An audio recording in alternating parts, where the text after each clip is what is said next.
ہم سب کو حق سمجھنے کی توفیق عطا فرمائے۔ مفتی صاحب نے ماشاءاللہ تفصیلاً اپنے دلائل آپ کے سامنے دکھا دیے ہیں اور سنا بھی دیے ہیں۔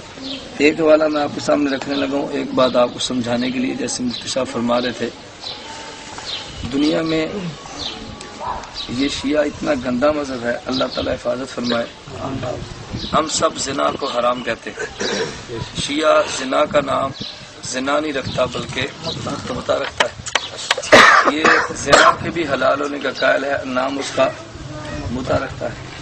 اور اس سے اگلی گندی حرکت کہ شیعہ مذہب میں مردوں کا مردوں کے ساتھ بدفعلی کرنا بھی جائز ہے، جس سے آپ لونڈے بازی کہتے ہیں، لواطت کہتے ہیں، حرام بازی کہتے ہیں، شیعہ اس کا بھی قائل ہے۔ دیکھیں میرے ہاتھ میں کتاب ہے، اس کتاب میں اختیار و معرفت الرجال،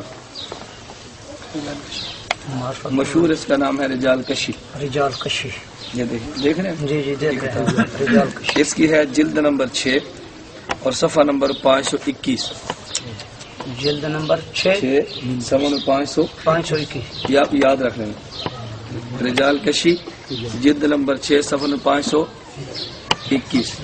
اس میں روایت نقل کی ہے ان کے ایک بہت بڑے شیعہ کے بارے میں جس کا نام تھا محمد بن نصیر نمیری۔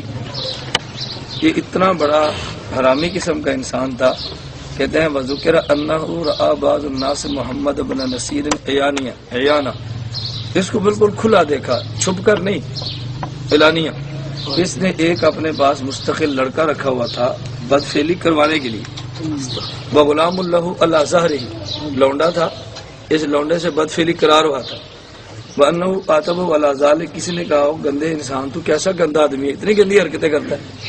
اس نے جواب دیا، کہتا ہے ان ھذا من اللذات، یہ جو کام میں کروا رہا ہوں اس سے مزہ بڑھاتا ہے، یہ جو میں کروا رہا ہوں اس سے مزہ بہت آتا ہے۔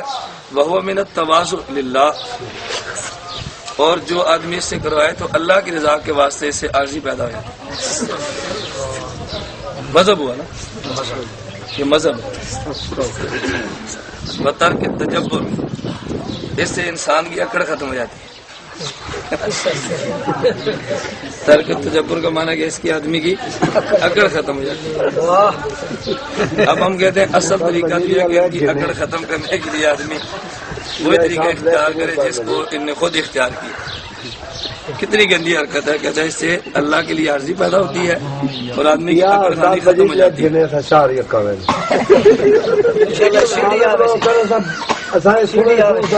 بغیر قانون چلتے بات سمجھ گیا، توجہ رکھو۔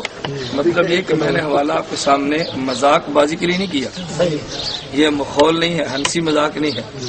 ایک اتنا گندا فرقہ کہ جو مردوں کے ساتھ بدفعلی کرنے کو جائز کہتا ہے اور دلیلیں دو دیتا ہے۔ نمبر 1 اس سے عارضی پیدا ہوتی ہے، نمبر 2 اس سے تکبر ختم ہوتا ہے۔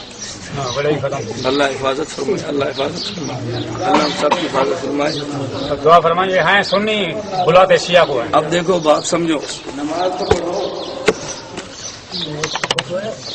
بات سمجھو، دلائل آپ کے سامنے آ گئے ہیں، اس لیے ہمارا حق یہ بنتا ہے اپنے عقائد کو سمجھیں، اپنے عقائد کو یاد کریں اور اپنے عقائد کی حفاظت کریں۔ اس کے لیے اپنی بھی حفاظت کریں، اپنی اولاد کی بھی، اپنے رشتہ داروں کی بھی حفاظت کریں۔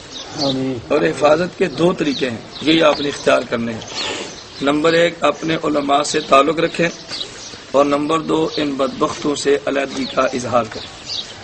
نہ ان کے نکاح میں جائیں، نہ ان کو اپنے نکاح میں بلائیں، نہ ان کا جنازہ پڑھیں، نہ ان کو اپنا جنازہ پڑھیں، نہ ان کا بیمار ہو اس کی بیمار پرسی کریں، نہ اپنے بیمار کی ان کو بیمار پرسی کرنے دیں، نہ ان کو اپنا یار بنائیں، نہ ان کے ساتھ یاری لگائیں۔